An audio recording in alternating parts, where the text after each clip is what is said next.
Oke, selamat datang kembali. Hari ini kita mau bedah sesuatu yang, menarik banget yang Anda bagikan ke kami. Sebuah kerangka ya, semacam cetak biru strategis untuk trailer program Ramadan judulnya Catatan Pulang. Dan ini bukan naskah jadi, tapi justru itu yang bikin menarik kan? Kita bisa lihat pemikiran di baliknya. Betul sekali. Ini tuh kayak kita lagi lihat sketsa seorang arsitek. Jadi kita nggak cuma ngelihat gambar akhirnya, tapi juga garis-garis pemikirannya, fondasinya. Dan yang paling penting sih, untuk siapa bangunan ini dirancang. Setiap kata di catatan ini rasanya disengaja banget. Tepat.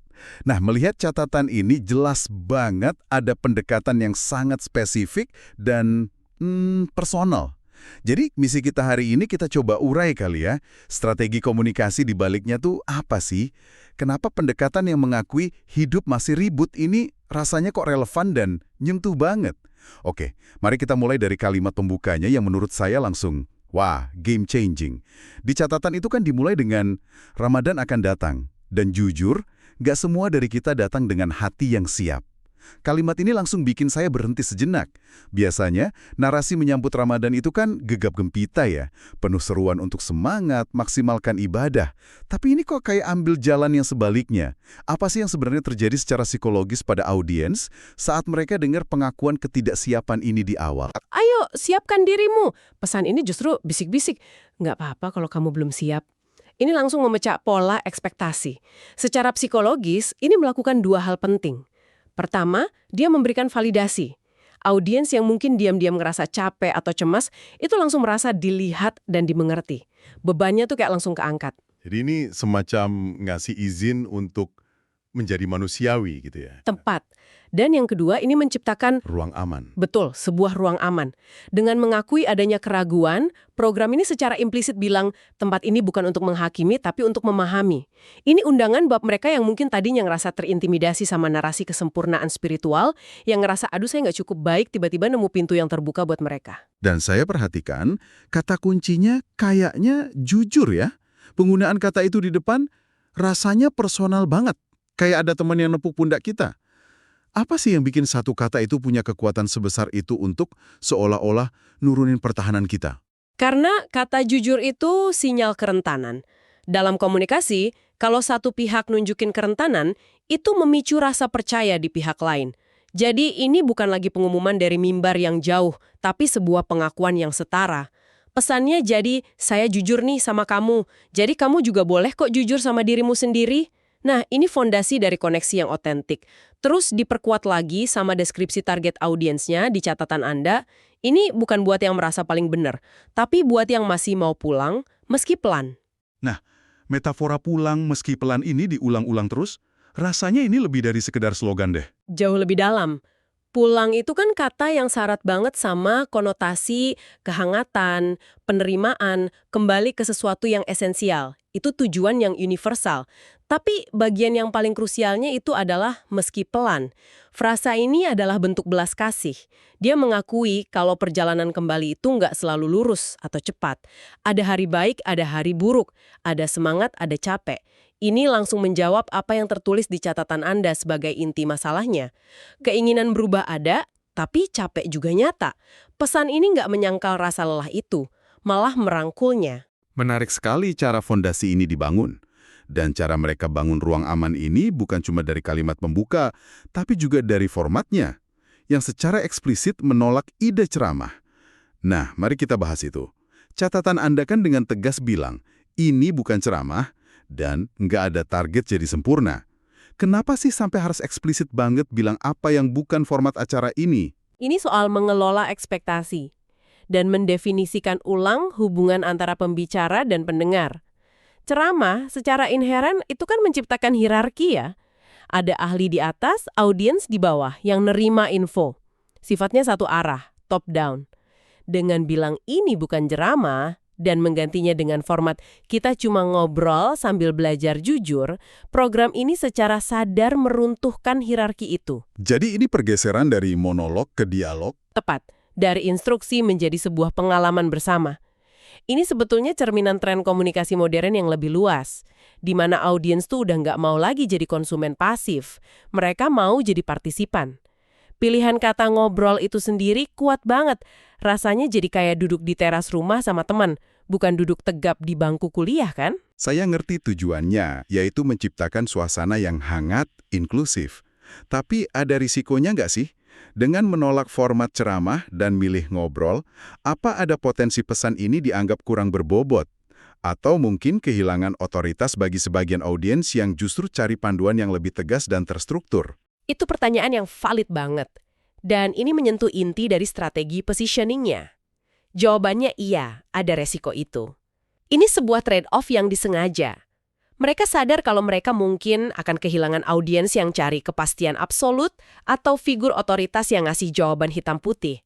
Tapi sebagai gantinya, mereka memenangkan loyalitas dari segmen audiens yang bisa jadi jauh lebih besar, yaitu mereka yang selama ini merasa terasingkan, dihakimi, atau nggak terwakili oleh format yang lebih kaku. Ini pilihan sadar untuk tidak melayani semua orang, tapi melayani satu kelompok audiens secara sangat mendalam. Oke, jadi ini soal memilih siapa yang mau mereka jangkau. Bahkan kalau itu artinya harus ngelepasin yang lain. Benar, dan coba kita bedah frasa lanjutannya. Sambil belajar jujur. Ini kalimat kunci yang menyempurnakan strategi ini. Kata belajar itu menyeratkan kalau para hostnya pun masih dalam proses. Mereka nggak memposisikan diri sebagai ahli yang udah sampai di tujuan, tapi sebagai teman seperjalanan. Ini menghilangkan jarak psikologis. Pesannya jadi, kami juga belum sempurna, kami juga lagi berjuang. Ayo kita lalui ini bareng-bareng. Ini yang bikin kontennya terasa autentik dan gampang banget diterima. Nggak ada pretensi. Betul sekali. Rasanya semua elemen gini saling ngunci ya, untuk bangun satu pesan yang koheren. Lalu ada satu bagian di dalam catatan Anda, di bawah judul Sisipan Makna Halus, yang bagi saya ini, wah, jantungnya konsep ini. Kalimatnya berbunyi, ketenangan sering datang saat kita tahu arah, bukan saat semua masalah selesai. Ini kayaknya bukan lagi cuma soal komunikasi, tapi udah masuk ke filosofi hidup.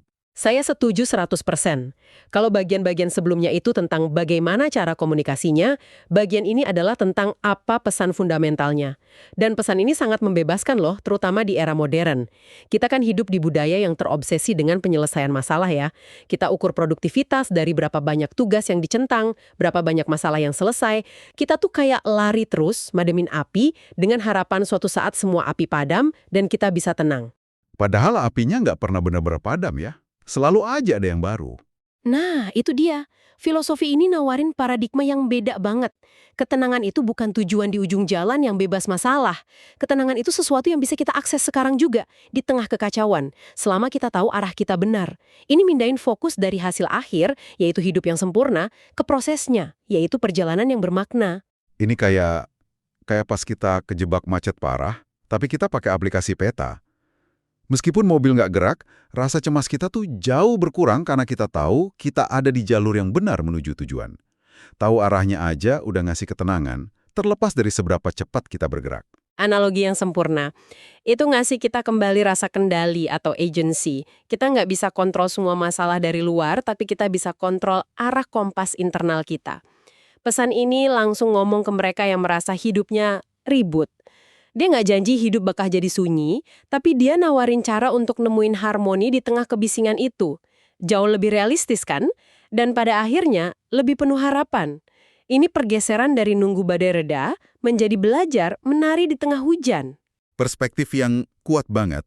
Dan kekuatan filosofi ini kemudian dibungkus dengan sangat indah di kalimat penutupnya, yang di catatan Anda disebut sebagai signature.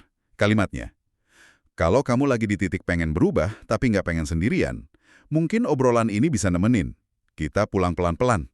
Tata nemenin itu rasanya beda banget ya dari membimbing atau mengajari. Apa sih yang dicapai dengan pilihan kata itu? Coba kita bedah psikologinya. Kalimat ini tuh, wah ini mahakarya dalam menyentuh dua kebutuhan manusia yang paling fundamental. Pertama, kalau kamu lagi di titik pengen berubah, ini nyentuh dorongan kita untuk bertumbuh, jadi lebih baik, aspirasi. Kedua, tapi nggak pengen sendirian. Ini nyentuh kebutuhan kita yang mendalam akan koneksi, komunitas, rasa aman. Perubahan itu kan susah, dan sendirian tuh rasanya bisa mengisolasi banget.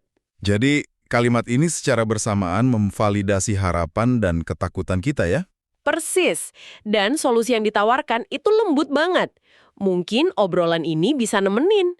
Pilihan kata nemenin itu brilian. Mengajari atau memandu itu masih ada hierarkinya. Tapi menemani itu artinya jalan bareng, berdampingan. Ada kesetaraan di dalamnya. Ini tawaran persahabatan, bukan instruksi. Saya juga penasaran sama penggunaan kata mungkin. Kenapa nggak lebih percaya diri aja bilang obrolan ini akan menemani kamu? Karena kata mungkin itu menghormati otonomi pendengar. Dia nggak maksa atau bikin klaim yang berlebihan. Ini undangan yang rendah hati. Mungkin ini cocok buatmu, mungkin juga enggak. Dan itu nggak apa-apa. Pintu kami terbuka kalau kamu merasa ini yang kamu butuhin. Sifatnya yang tentatif ini justru bikin rasanya lebih tulus, nggak kayak trik marketing. Ini ngurangin tekanan bagi pendengar untuk gabung, yang secara paradoks malah bikin ajakannya makin menarik. Dan tentu saja ditutup dengan pengulangan. Kita pulang pelan-pelan. Iya, pengulangan itu menciptakan lingkaran naratif yang memuaskan. Dia ngikat lagi ke pembukaan tentang mereka yang masih mau pulang meski pelan. Ini memperkuat identitas programnya dan ninggalin kesan yang menenangkan di benak pendengar. Secara keseluruhan, kerangka ini tuh contoh komunikasi empatik yang luar biasa. Berhasil mengidentifikasi sebuah perasaan yang sering nggak terucap, rasa lelah spiritual dan intimidasi. Dan nggak nawarin solusi instan, tapi nawarin sesuatu yang jauh lebih berharga. Sebuah ruang dan teman seperjalanan. Jadi, kalau kita rangkum, apa artinya semua ini? Dari kerangka singkat ini, kita lihat strategi komunikasi yang kuat banget, berlapis-lapis. Dimulai dari validasi perasaan audiens yang radikal, ya kan? Terus mendefinisikan ulang format dari instruksi menjadi percakapan yang setara. Dan puncaknya, nawarin sebuah filosofi yang membebaskan, bahwa proses dan arah itu jauh lebih berharga dari kesempurnaan. Benar. Ini bukti bahwa untuk terhubung secara mendalam dengan audiens di era sekarang, apalagi di topik yang personal dan sensitif, pendekatannya harus berpusat pada manusia. Bukan lagi tentang nyiarin pesan dari menara gading, tapi tentang bangun jembatan dari hati ke hati, mengakui kompleksitas dan kelelahan yang kita semua rasain. Sebuah pengingat yang kuat ya, bukan cuma buat para pembuat konten, tapi buat kita semua dalam berkomunikasi. Bahwa cara kita membingkai pesan, nada yang kita pakai, dan ruang aman yang kita ciptakan seringkali sama pentingnya, atau bahkan lebih penting dari isi pesannya itu sendiri. Dan kalau kita coba tarik ini ke gambaran yang lebih besar, seluruh konsep dalam catatan Anda ini, dari awal sampai akhir, itu kan dibangun di atas satu jangkar metafora yang kuat. Pulang. Ini inti konseptualnya. Pulang ke fitrah, pulang ke ketenangan, pulang ke versi diri yang lebih otentik. Sebuah metafora yang universal banget. Sangat. Dan ini membawa kita ke satu pertanyaan penutup untuk Anda renungkan. Konsep pulang dalam catatan ini kan jelas konotasinya spiritual ya, terkait momen Ramadan. Tapi coba deh kita tarik metafora ini keluar dari konteks itu dan terapkan ke hidup Anda secara lebih luas. Pulang kemana atau pulang ke versi diri yang seperti apa yang saat ini paling Anda dambakan? Mungkin itu pulang ke rasa percaya diri, pulang ke hobi yang lama terlupakan, atau pulang ke hubungan yang lebih sehat dengan diri sendiri. Dan dengan semangat dari catatan ini, apa satu langkah kecil pertama yang bisa Anda ambil untuk memulai perjalanan pulang pelan-pelan itu?